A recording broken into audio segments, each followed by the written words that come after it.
MyBus, c'est une start-up qui a 3 ans d'âge. C'est une start-up auvergnate qui donc est au Puy-en-Velay et à Clermont-Ferrand. Et donc nous avons inventé une solution pour les transports en commun, donc sur le smartphone, qui permet aux usagers d'avoir un petit peu comme un couteau suisse différentes choses dans l'application, à savoir de voir les horaires du guide horaire du réseau dans la ville où il se trouve, de pouvoir acheter ces titres de transport, ce qu'on appelle le M-Ticket, Mobile Ticketing, c'est-à-dire le titre de transport dématérialisé, de pouvoir faire du calcul d'itinéraire pour se rendre d'un point A à un point B, et aussi du partage communautaire en faisant monter de la géolocalisation ou en signalant des retards ou des avances. Et c'est soumis à validation des autres usagers, un peu comme Waze ou Coyote. Là, je vais me mettre sur l'application qui est sur Clermont-Ferrand, mais sachant que nous sommes présents dans 147 agglomérations en information voyageurs, et pour le M-Ticket dans une quinzaine d'agglomérations, donc Clermont-Ferrand.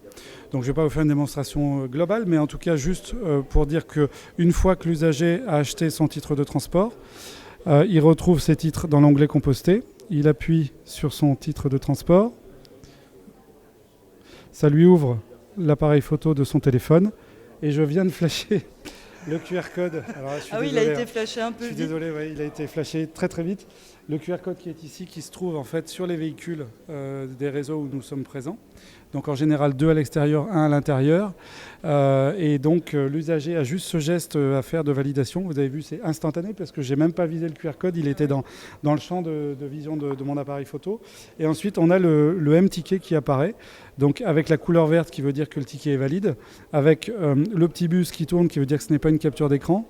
Avec ma photo, mon nom et toutes les données de validation, y compris un QR code de contrôle pour les contrôleurs qui seraient dotés d'un smartphone, lecteur de QR code ou d'une douchette. Et enfin, la dernière donnée d'historique de validation. Une fois que le titre est expiré, puisque là on voit qu'il est encore valable 1 heure et 9 minutes, c'est un titre d'1h10 sur le réseau de Clermont-Ferrand, un titre unité. Une fois qu'il est expiré, tout devient rouge. Et là, aisément, le contrôleur ou le conducteur peut voir que le titre n'est plus valable. Et l'usager, quand il monte dans le véhicule, qu'est-ce qu'il fait ? Il montre au conducteur son titre de transport. Ce qui veut dire qu'avec l'application, plus besoin de monnaie, gain de vitesse commerciale puisque plusieurs usagers peuvent flasher le QR code à 3-4 mètres de distance en même temps. Et donc avec son application, l'usager peut tout faire, acheter, voyager, valider, tout simplement. Est-ce que vous pouvez nous dire comment vous travaillez avec les collectivités ou les autorités organisatrices de transport ? Oui, bien sûr. En fait, nous démarchons alors soit l'exploitant ou soit l'autorité organisatrice ou même les deux. Des fois, nous avons des réunions en commun. Quand on voit que ça suscite un intérêt, effectivement, on essaye de signer un contrat de distribution avec l'exploitant, puisque nous, notre modèle économique est simple. On se rémunère à la performance, c'est-à-dire sur une commission qui est aux alentours de 5% sur les titres vendus par l'application. Donc effectivement, il y a un petit manque à gagner au niveau de l'exploitant, mais sachant que c'est un nouvel usage, donc la première année, le taux de pénétration n'est pas supérieur à 1%, donc c'est infime pour eux, mais ça leur permet d'apporter à moindre coût une solution digitale pour les usagers.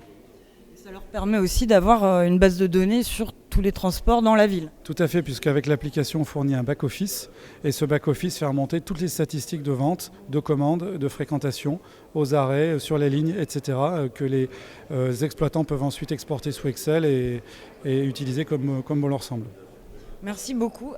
Est-ce que vous voyez autre chose à ajouter qu'on aurait oublié ? Oui. C'est quoi la question que je peux poser ? C'est par rapport à l'intermodalité, covoiturage.